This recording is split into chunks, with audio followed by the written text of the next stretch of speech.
नमस्कार दोस्तों, success study Baloda YouTube channel में आपका स्वागत है। ए डिग्रेड अभ्यास पुस्तिका 2023-24 के अंतर्गत कक्षा 7 विषय गणित का अध्याय 3 आंकड़ों का प्रबंधन से संबंधित जो प्रश्न है उसे आज हम रोजाना सीखेंगे। प्रश्न हल करने के पहले उसके बारे में थोड़ा सा संक्षिप्त जानकारी हम प्राप्त कर लेते हैं। देखिए, जब आप भी अखबार पढ़ते हैं या टीवी देखते हैं, तो उसमें बताया जाता है कि इस वर्ष जो वर्षा हुई है, वे पिछले वर्ष की तुलना में कम हुई है ना? जब भी किसी परीक्षा रिजल्ट आता है, तो बोलते हैं कि न्यूनतम अंक कितना गया। यह पता लगाने के लिए हम क्या करते हैं? औसत का उपयोग करते हैं। औसत का उपयोग क्या होता है कि एक संख्या ग्रुप में संख्याओं का एक जब बड़ा समूह होता है, तो उसका प्रतिनिधित्व करने के लिए इसका उपयोग किया जाता है। ये उन संख्याओं क्या होता है? प्रतिनिधि मान होता है। आप औसत की गणना कैसे करते हैं? देखिए, औसत की गणना बहुत आसान है। जब सभी प्रेक्षणों को जोड़ करके जो आपका योगफल आता है, उसमें प्रेक्षणों की कुल संख्या से हम भाग लगाते हैं, तो जो भागफल आता है वही क्या होता है? औसत कहलाता है। ठीक है? औसत की गणना करना बहुत आसान है। ये आप देख सकते हैं, औसत या समांतर माध्य। ठीक है ना? औसत का दूसरा नाम है माध्य भी बोलते हैं या समांतर माध्य भी बोलते हैं। इसका सूत्र क्या है? सभी प्रेक्षणों का योग बटे प्रेक्षणों की संख्या। अब उसके बाद में अगला जो शब्द आता है, प्रसार या परीक्षण। अब इसका अर्थ क्या होता है, ये जानना बहुत जरूरी है, तभी हम आगे प्रश्न हल कर पाएंगे। प्रसार का अर्थ ये होता है कि जो आपको प्रेक्षण दिए गए हैं, उन प्रेक्षण में उच्चतम प्राप्तांक कितना है, यानी सबसे बड़ी संख्या क्या है, उसमें से न्यूनतम जो संख्या होती है उसको हम क्या करते हैं? घटा देते हैं। वो घटाने पर जो हमें प्राप्त होता है वही कहलाता है प्रसार या परिसर, जिसे इंग्लिश में कहते हैं रेंज, है ना? तो उच्चतम प्राप्तांक ऋण न्यूनतम प्राप्तांक, यानी जो उच्चतम संख्या होती है, सबसे बड़ी संख्या होती है, उसमें से सबसे छोटी संख्या को घटा दी जाए, ठीक है ना, तो हमें मिल जाता है प्रसार। ठीक है? जैसे उदाहरण में देखिए कि यहाँ पर एक स्कूल के 5 अध्यापकों की आयु इस प्रकार से दी गई है: 32 वर्ष, 41 वर्ष, 28 वर्ष, 44 वर्ष और 35 वर्ष। अब जब इनको क्या करते हैं? आरोही क्रम में व्यवस्थित कर लेते हैं, जमा लेते हैं। आरोही क्रम मतलब बढ़ता क्रम, छोटे से बड़ा। तो हम देख रहे हैं कि सबसे बड़े जो उम्र के अध्यापक हैं, उनकी आयु है 44 वर्ष है, और सबसे कम उम्र के अध्यापक की आयु 28 वर्ष है। ठीक है? अब हमें इनकी आयु का परिसर ज्ञात करना है, तो क्या करेंगे? 44 में से 28 को घटा देते हैं, माइनस कर देते हैं, तो हमें प्राप्त होता है 16 वर्ष। तो हम कह सकते हैं कि अध्यापकों की जो आयु है उसका परिसर 16 वर्ष है। ठीक है? अब परिसर के बाद में हम बात कर लेते हैं बहुलक की। अब बहुलक क्या होता है? देखिए, जब आपको बहुत सारे प्रेक्षण दिए जाते हैं, उसमें सबसे अधिक बार जो प्रेक्षण आता है ना? वह उस समूह का क्या कहलाएगा? बहुलक कहलाता है। जैसे देखिए, यहाँ पर आपको कुछ आंकड़े दिए गए। इन आंकड़ों में हम देख रहे हैं कि 2 4 बार आए, देखिए, और बाकी जो अंक है ना? वे कम बार आए हैं, कोई 1 बार आया है ना? कोई 2 बार आया है। लेकिन 2 क्या है? ये 4 बार आया है, यानी सबसे अधिक बार 2 आया है। इसलिए हम कह सकते हैं कि इन आंकड़ों का बहुलक क्या है? 2 है। है? जो बहुत बार आता है, सीधी-सी बात है कि जो प्रेक्षण बहुत बार आता है, सबसे अधिक बार आता है, ऐसे प्रेक्षण को उस समूह का हम बहुलक कहते हैं। ठीक है? इसके बाद में आता है माध्य। माध्य यानी मीडियन। अब इसमें क्या होता है कि जो वो आंकड़े दिए जाते हैं, उस आंकड़ों के समूह का जो मध्य का मान होता है, जो कि पूरे विवरण को 2 बराबर भागों में बांट देता है, उसे हम कहते हैं माध्य। अब माध्य कैसे ज्ञात करते हैं? माध्य ज्ञात करने के लिए जो आपको प्रेक्षण दिए जाते हैं, उनको या तो हम क्या करते हैं? आरोही क्रम में जमाते हैं, या फिर अवरोही क्रम में जमाते हैं। ठीक है, और उनके बीच वाला जो प्रेक्षण होगा वह माध्यक कहलाता है। जैसे उदाहरण के लिए यहाँ पर आपको कुछ आंकड़े दिए गए हैं, 24, 36, 46, 17, 18, 25 और 35। अब क्या करेंगे, इनको हम आरोही क्रम में जमाते हैं। आरोही क्रम का मतलब होता है छोटे से बड़ा, है ना, ये बढ़ता क्रम जिसको कहते हैं, है ना, ये छोटे से बड़ा, ये क्रम कहलाता है आरोही क्रम। ये हमने यहाँ पर इसको व्यवस्थित कर लिया है, जमा लिया है। अब गिनते हैं कि यहाँ पर कितने प्रेक्षण हैं। 1, 2, 3, 4, 5, 6 और 7। ठीक है ना, कितने प्रेक्षण है? 7 प्रेक्षण है। 7 क्या हो गई? विषम संख्या हो गई। जब प्रेक्षणों की संख्या विषम होती है तब क्या करते हैं, इसमें 1 जोड़ देते हैं। 7 और कितना हो गया? 8। अब इसमें 2 का हम भाग लगाते हैं, 2 चौके 8, यानी चौथा पद क्या होगा? माध्य होगा। अब गिन लीजिए चौथा पद कौन सा है? ये 1 पहला, दूसरा, तीसरा और चौथा। ये चौथा पद हो गया आपका माध्यक। ये आपका उत्तर आ जाएगा। ठीक है, चलिए इसके बारे में विस्तृत चर्चा हम आगे प्रश्नों में और करेंगे। अब देखिए यहाँ पर हम बात कर रहे हैं दंडालेख की। दंडालेख क्या होता है? एक चित्रीय निरूपण होता है। इसमें एक्स अक्ष और वाई अक्ष, 2 अक्ष खींचे जाते हैं। ठीक है, और इसकी विशेषता ये होती है कि इसमें जो दंड होते हैं वे समान चौड़ाई के होते हैं। कैसे होते हैं वो हम आगे देख लेते हैं। देखिए यहाँ पर कुछ आपको दिए गए हैं आंकड़े, कुछ संख्या दी गई है और इनका दंड आलेख यहाँ पर आपको दिखाया गया है। जैसे वर्ष है 1998, 1999, 2000, 2001, 2002 और इन वर्षों में निर्मित साइकिलों की संख्या हमें दी गई है, क्रमशः 800, 600, 900, 1100, 1200। अब इन आंकड़ों को एक दंड आलेख द्वारा प्रदर्शित कीजिए। पहला क्या है? किस वर्ष में अधिकतम संख्या में साइकिलें निर्मित की गई? देखिए अब दंड आलेख बनाने क्या होगा, इसके लिए हमें सबसे पहले मानना होता है पैमाना। पैमाना यानी स्केल। ठीक है ना, अब पैमाना कैसे मानेंगे? इसके लिए कोई निश्चित नियम नहीं है। जितनी जगह हमारे पास उपलब्ध है और उस जगह में हमें कितना बड़ा आंकड़ा प्रदर्शित करना है उस पर डिपेंड करता है। जैसे ये देखिए, हमें एक अक्ष चाहिए, ये कहलाएगा एक अक्ष, और ये कहलाएगा वाई अक्ष।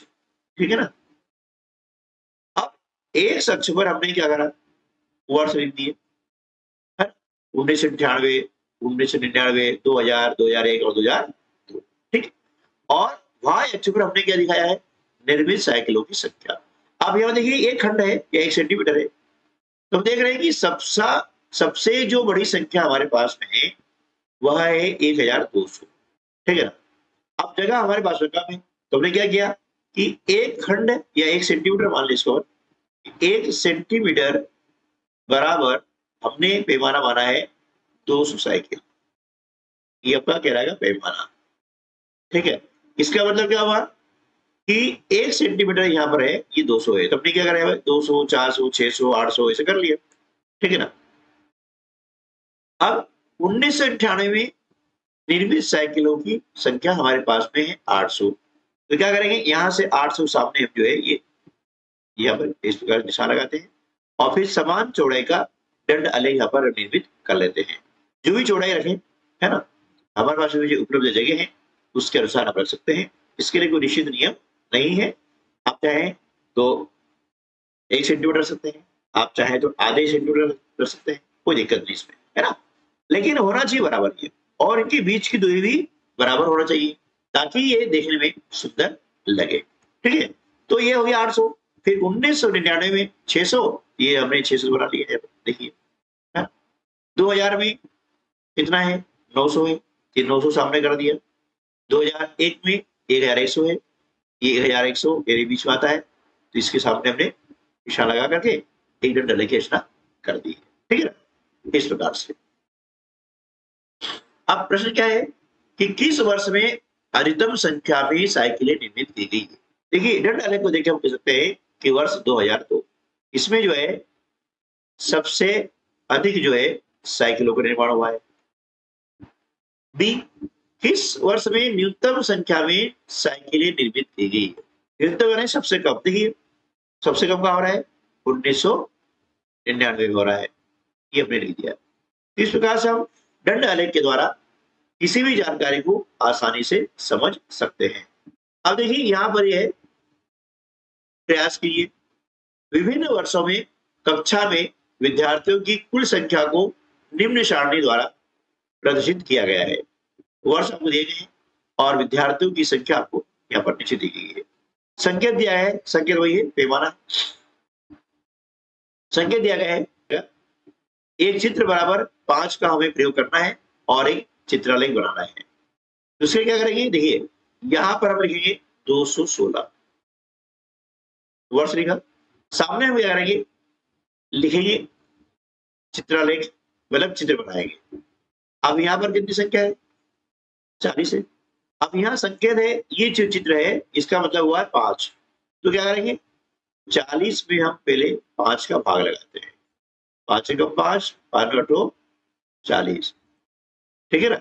यानी इसके सामने यहाँ पर 8 चित्र बनाने होंगे। कितने बनाने होंगे, 8। ऐसे देखिए ये 1 है ना, इस प्रकार बनाइएगा, ये 2, ये कहलाते हैं चित्रालेख। यानी चित्र बना करके हम किसी भी चीज को प्रदर्शित करते हैं। ये हो गए कितने, 4। ये हमने 8 चित्र यहाँ पर बना दिए है ना, 1 2 3 4 5 6 7 और 8, ठीक है। इसी प्रकार से इस क्या करेंगे, 30 में हम 5 का भाग लगाते हैं, 5 कम 5 और 5 का 30, यानी 2017 में ऐसे चित्र कितने बनाना होंगे, 6 बनाना होंगे, ठीक है। तो चलिए हम ये 6 चित्र बना देते हैं, ठीक है। ये हमने 6 चित्र बना दिए। अब इसी प्रकार से आगे देखते हैं, तो 2016 के बाद आता है 17 और 2017 के बाद आता है 2018। अब यहाँ पर 2018 इसके देखेंगे, देखिए 2018 में 35 लिखा हुआ है, या कितने लिखा है 35। अब क्या करेंगे, 35 में हम 5 का भाग लगाते हैं, 5 सत्ते 35 यानी 7, यानी 2018 में क्या करेंगे, यहाँ पर 7 चित्र बनाते हैं। चलिए हम यहाँ पर बनाते हैं 7 चित्र। ये इस प्रकार से हमने यहाँ पर 7 चित्र बना दिए हैं, ठीक है। अब हम बात कर रहे हैं 2019 की। अब 2019 में विद्यार्थियों की संख्या कितनी है, 25 है। अब 25 में हम क्या करेंगे, 5 का भाग लगाते हैं। 25 में 5 का भाग लगाते हैं तो कितना उत्तर आता है, 5 आता है। यानी 2019 में हमें 5 चित्र बनाने हैं। तो देखिए हम यहाँ पर 2019 में जो है 5 चित्र बना देते हैं इस प्रकार से। ये हमने 5 चित्र बना दिए। अब हम बात करते हैं 2020 की। अब देखिए 2020 में 20 है, तो क्या करेंगे, 20 में 5 का भाग लगाते हैं, 5 चौके 20 यानी 4, है ना। 5 का भाग क्यों लगा रहे हैं, क्योंकि यहाँ संकेत हमें दिया गया है कि इस चित्र के बराबर 5 का मान होता है, ठीक है ना। तो यहाँ पर हमें 4 चित्र बनाने होंगे।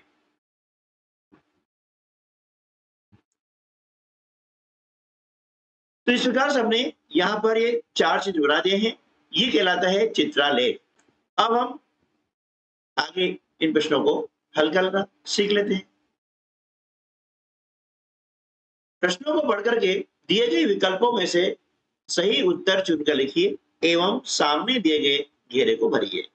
देखिए यहाँ पर प्रश्न दिया गया है और इस प्रश्न का जो सही उत्तर है ना, उसके सामने जो ये घेरा है, इस घेरे को भरना है ना? पहला प्रश्न है, दिए गए आंकड़ों में प्रेक्षणों के अधिकतम एवं न्यूनतम मानों का अंतर कहलाता है। ए वर्ग चिन्ह, बी परिसर, सी माध्य और डी वर्गमाप। तो देखिए जब प्रेक्षण दिए जाते हैं उसके अधिकतम मान में से न्यूनतम मान हम घटाते हैं, उसका अंतर कहलाता है परिसर, है ना। तो ऑप्शन बी जो है हमारा सही उत्तर होगा। तो यहां पर लिख देंगे बी परिसर, है ना।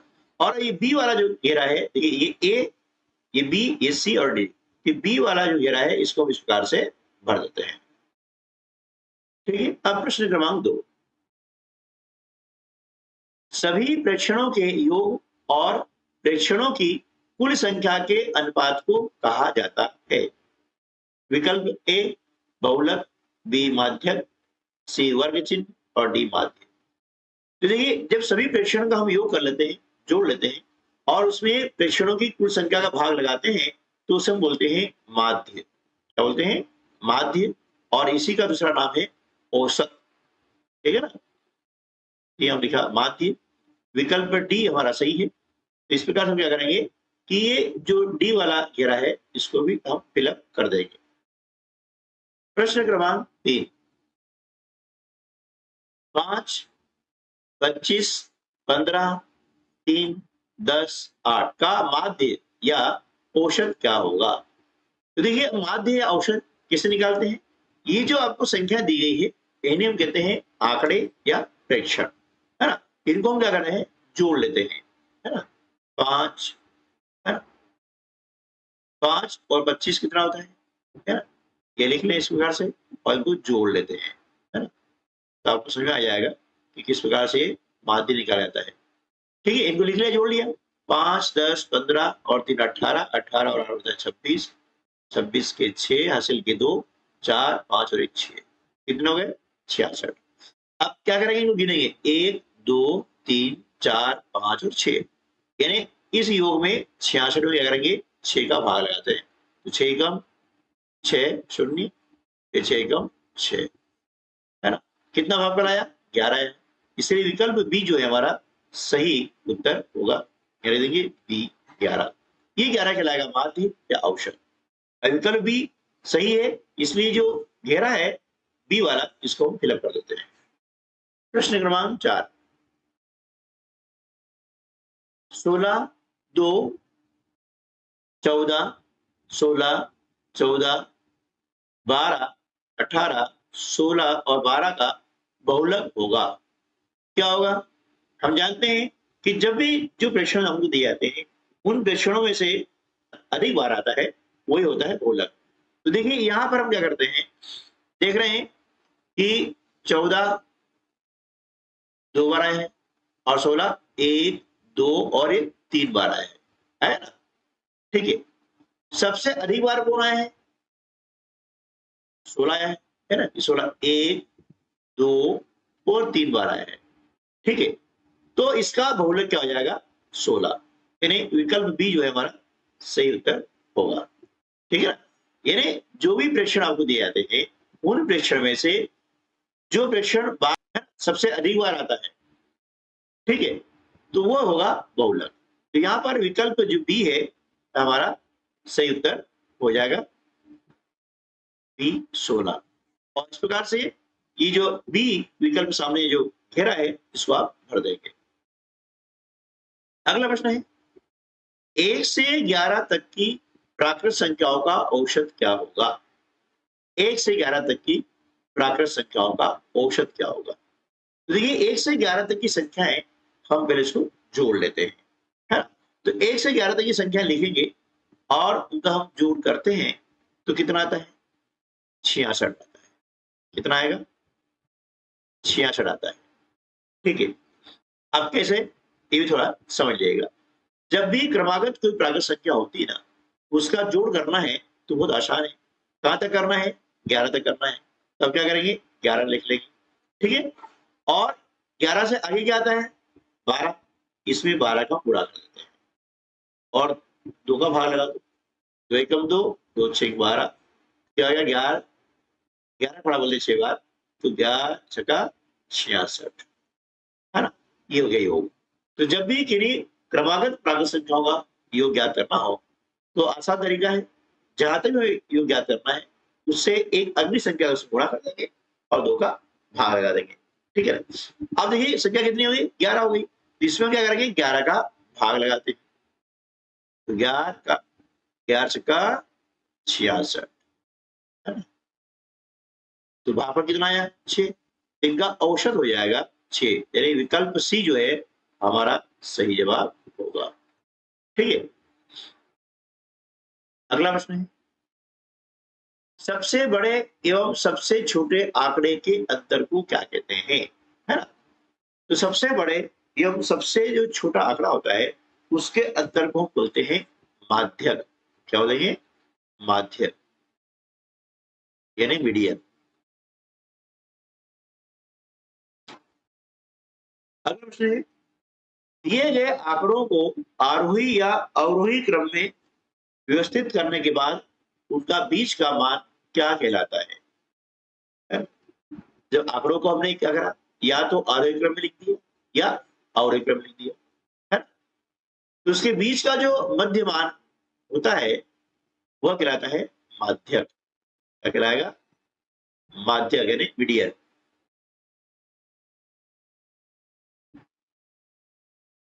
अगला प्रश्न है, प्रथम 5 प्राकृत संख्याओं का माध्य क्या होगा? अब देखिए हमें माध्य ज्ञात करना है, तो यहाँ पर हम लिख लेते हैं माध्य, ठीक है, बराबर। बोला है प्रथम 5 प्राकृत संख्याओं का माध्य। तो पहली 5 संख्या हम लिख लेते हैं, 1, 2, 3, 4 और ये 5। ये हो गई प्रथम 5 प्राकृत संख्याएं। जब माध्य याद करते हैं तो इन संख्याओं को क्या करते हैं, जोड़ते हैं। तो हमने यहाँ पर जोड़ का चिन्ह लगा दिया इस प्रकार से, ठीक है ना, बटे इनकी संख्या कितनी है इनको गिन लेंगे, 1, 2, 3, 4, 5 है, हमने लिख दिया 5, ठीक।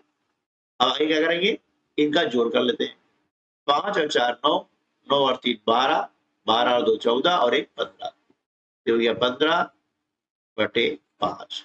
अब 15 में 5 भाग लगाते हैं, 5 एकम 5 और 5 दिया 15, 3 आता है, या ये 3, इसलिए इसका जो माध्य है वो कितना हो जाएगा, 3 हो जाएगा। माध्य बराबर 3, ठीक है। अगला प्रश्न है, आंकड़ों में सबसे अधिक बार आने वाला प्रेक्षण क्या कहलाता है ना?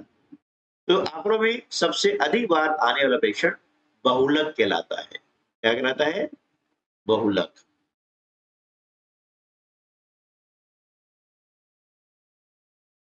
प्रश्न क्रमांक 10, सुशील 3 क्रमागत दिनों में क्रमशः 6 घंटे, 5 घंटे और 7 घंटे पढ़ता है, उसके पढ़ने का औसत समय क्या है? तो यहां पर हम लिख देंगे औसत समय बराबर, ठीक है। अब जितने घंटे पढ़ता है उनको हम जोड़ लेंगे, 6 घंटे, इसके बाद में 5 घंटे और फिर ये 7 घंटे। अब इनको गिन लेंगे कि ये आंकड़े कितने हुए, 1, 2 और 3 आंकड़े हैं, इन्हें 3 प्रेक्षण है, तो यहाँ लिख देंगे 3। आपको जोड़ लिया, 6 और 5 11, 11 और 7 हो गए 18, ये लिखा हमने 18 बटे 3। अब 18 में हम 3 का भाग लगाते हैं, यानी 3 से 18 को काट देते हैं, इन्हें कम 3, 3 6 18, कितना आ गया 6। ये औसत समय क्या जाएगा, 6 घंटे। उत्तर क्या आएगा, औसत समय बराबर 6 घंटे, ठीक है। अगला प्रश्न है, निम्नलिखित आंकड़ों का बहुलक ज्ञात कीजिए, है ना। अब देखिए इनका आंकड़ों का हमें बहुलक ज्ञात करना है, तो पहले हम क्या करते हैं, इन आंकड़ों को लिख लेते हैं, ठीक है। अब आंकड़ों को किस लिए लेते हैं, सबसे छोटा आंकड़ा क्या है, इसमें देखते हैं 12 है ना, ये देखिए 12।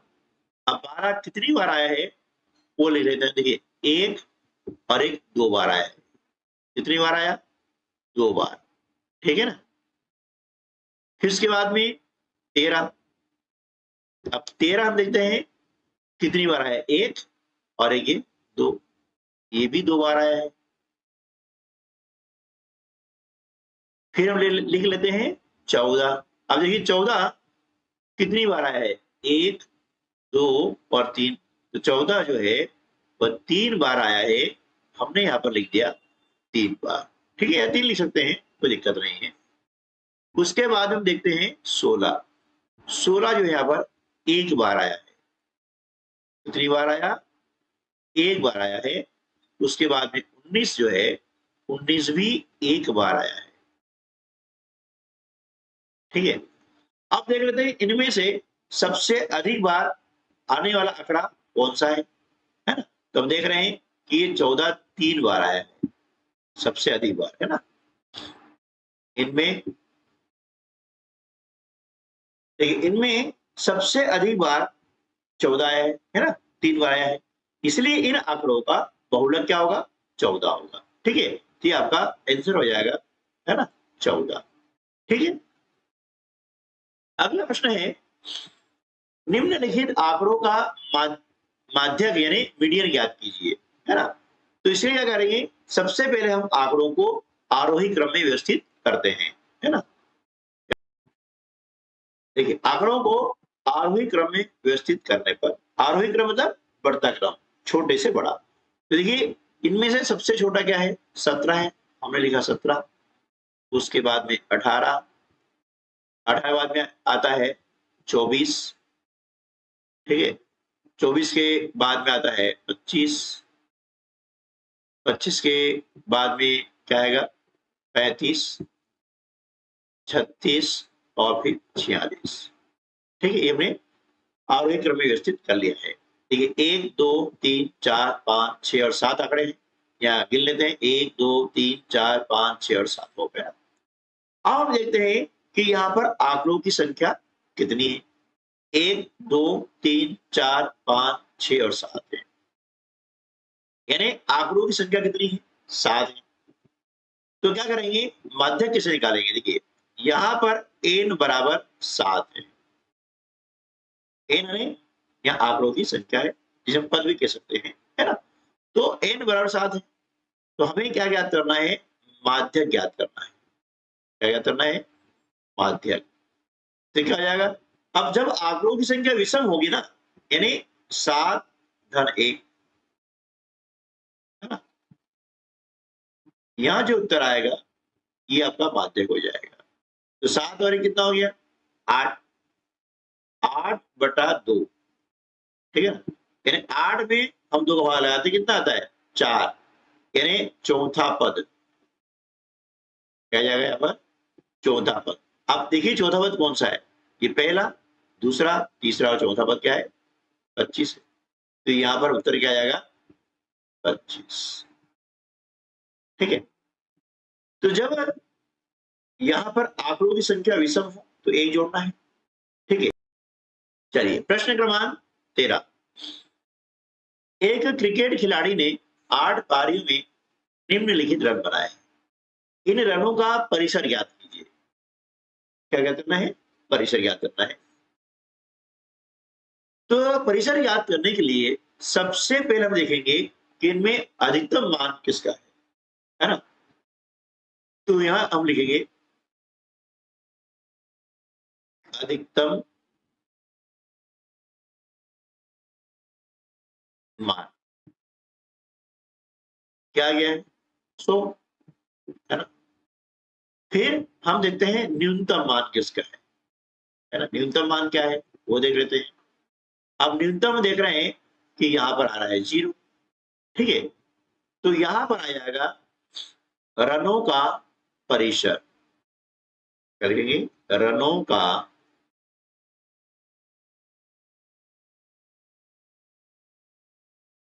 है ना? रनों का परिसर बराबर, रनों का परिसर बराबर अधिकतम मान ऋण न्यूनतम मान, है ना? यहाँ पर अधिकतम रन भी लिख सकते हैं। ठीक है? तो अधिकतम मान हमारा कितना है? 100 है। ऋण न्यूनतम मान कितना है? 0 है। 100 में से हम 0 घटाते हैं तो कितना आता है? 100 आता है। ये आपका हो गया परिसर। ठीक है? प्रश्न क्रमांक 14। 5 7 9 x 6 10 11 का माध्य 8 है, तो x का मान ज्ञात कीजिए। ठीक है? देखिए, हम यहाँ पर लिखते हैं सूत्र, माध्य बराबर परीक्षणों का योग। यानी आपको यहाँ परीक्षण दिए गए हैं 5 धन 7 धन 9 धन x धन 6 धन 10 धन 11। ठीक है? ये आपके हो गए परीक्षण। अब इनकी संख्या गिन लेते हैं, 1 2 3 4 5 6 और 7, ये मिल गया 7।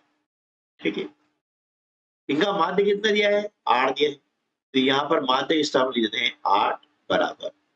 अब इनको जोड़ लेते हैं, 5 और 7 कितने हो गए, 12, 12 और 9 21, 21 और 6 कितने होते हैं, 27, 27 और 10 कितने हो गए, 37, 37 और 11, 37 और 11 कितने होते हैं, 48 प्लस x है, ये 48 प्लस x बराबर कितना हो गया, बटे 7 आ गया। अब इसका बड़ा कुछ नहीं मिला, 1। अब क्या करेंगे, हम करेंगे इन्हें गुणा करते हैं, है ना, तिरछा गुणा। 1 का गुणा करते हैं 48 धन x में, तो आएगा 48 धन x बराबर 7 गुणा करेंगे 8 में, तो 7 8 56। ठीक है, एक समान ज्ञात करना है, तो x बराबर 56। 48 का पक्षांतर करते हैं, धन का हो जाता है ऋण, तो 56 में से 48 घटाते हैं, तो आता कितना, 8। ठीक है, कितना आ जाएगा, 8 आ जाएगा। यानी यहाँ पर आंसर लिख देंगे कि x बराबर 8 हो गया, 8 हो गया। ठीक है, प्रश्न क्रमांक 15, 6 विभिन्न कक्षाओं के विद्यार्थियों की संख्या नीचे दी गई है, इन आंकड़ों को दंड आलेख द्वारा निरूपित कीजिए। देखिए यहाँ कक्षा दी गई 5वीं 6वीं 7वीं 8वीं 9वीं और 10वीं, और विद्यार्थी संख्या दी गई हमें 130 120 90 100 90 80। तो देखिए जब हम किन्हीं आंकड़ों को दंड आलेख के द्वारा निरूपित करते हैं, तो सबसे पहले हमको मानना होता है पैमाना। अब पैमाना कैसे मानते हैं, जो संख्या हमें दी गई है, सबसे पहले वो देखना है कि सबसे बड़ी संख्या क्या है। दूसरा हमें देखना है कि हमारे पास में उपलब्ध जगह कितनी है ना, सारे आंकड़े यहाँ पर आ जाए, इसके हिसाब से हम बनाते हैं पैमाना। अब पैमाना हमने यहाँ एक खंड है, इसको हमने खंड मान लिया है कि एक खंड बराबर 20 विद्यार्थी।